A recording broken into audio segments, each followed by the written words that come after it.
Wala akong napala. Ano yung maalis? Sabi ko kay Kulas, kung nagpalit sila ng password, sabi niya hindi. Pagdating ko, nagpalit pala ng password. Madulas. Madulas.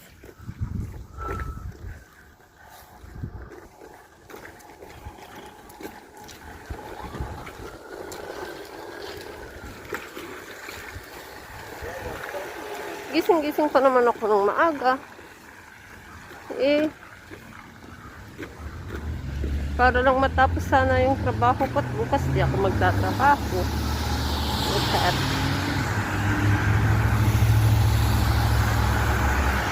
Saturday.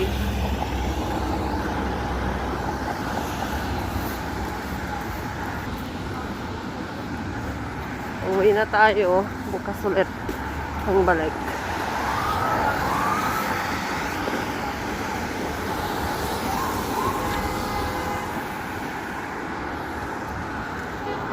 Maganda sana yung panahon kasi hindi gaanong malamig ngayon. Kaya okay lang. Aga-aga ko pa naman. Kakainis.